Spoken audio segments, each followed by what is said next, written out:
বন্ধুরা, আমি আজকে একটা নতুন রেসিপি করছি। সিদ্ধ চাল দিয়ে মুসুরির ডাল দিয়ে খিচুড়ি। চাল আর ডাল, চালটাকে আগে ধুয়ে জলে বসিয়ে দিয়েছি। জল ফোটার পরে তার মধ্যে একটু তেজপাতা, একটু আদা গ্রেট করে, একটু নুন আর একটু হলুদ দিয়ে এটা বসিয়ে দিয়েছি। চালটা যেই আধা ফুটা হয়ে গেছে ওর মধ্যে মুসুরির ডাল দিয়েছি। 2 কৌটা সিদ্ধ চাল, 1 কৌটা মুসুরির ডাল দিয়েছি। এবারে আমি ফ্রাই প্যানে তেল দিয়ে দিয়েছি। এর মধ্যে 5 ফোড়ন দিয়ে দিলাম।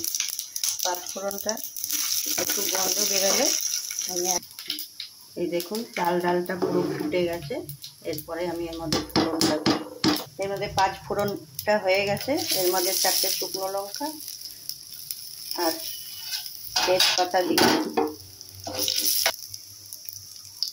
এর মধ্যে আমি 2টো রসুন থেতো করে নিয়েছি। এবারে তেলে দিয়ে দেব। রসুনটা একটু হয়ে গেছে, রসুনটা হয়ে গেছে। এরপরে আদা গ্রেট করে দিয়ে আদাটা দিয়েছি। খিচুড়িটা একটু যত বেশি আদা হবে খিচুড়িটা খেতেও টেস্ট। এখানে 3টে পেঁয়াজ কুচি করে নিয়েছি, পেঁয়াজটাও দিয়ে দিলাম। আজকে আমি পেঁয়াজ দিয়ে সিদ্ধ চাল মুসুরির ডাল দিয়ে খিচুড়ি হচ্ছে। দেখুন আদা পেঁয়াজ রসুনটা একটু হালকা ভাজা হয়ে গেছে, ওই কাঁচা গন্ধ চলে গেছে।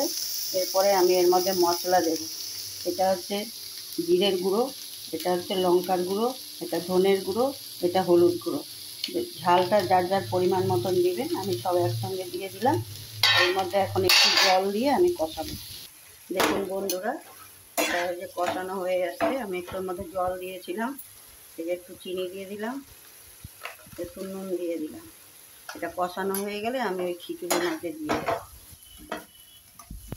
এই যে এটা কষানো হয়ে গেছে মশলাটা, আমি এইবারে খিচুড়িটা দিয়ে দিচ্ছি। দেখুন খিচুড়িটা আমার সব মিশানো হয়ে গেছে। আমি একটু এই যে আলু ভেজে রেখেছিলাম, এটা এখন দিয়ে দেবো। আলুটাকে একটু সেদ্ধ করে ভেজে রেখেছি। আমি এখন এই আলুগুলো দিয়ে দিচ্ছি। এর মধ্যে আমি একটু গরম মশলা দিয়ে দিচ্ছি। দেখুন আমার পেঁয়াজ দিয়ে মসুর ডাল দিয়ে সেদ্ধ চাল দিয়ে খিচুড়ি কেমন হয়েছে সবাই একটু কমেন্ট করে জানাবেন। সাবস্ক্রাইব করবেন, লাইক দিবেন, তাহলে আমি একটু খুশি পাবো।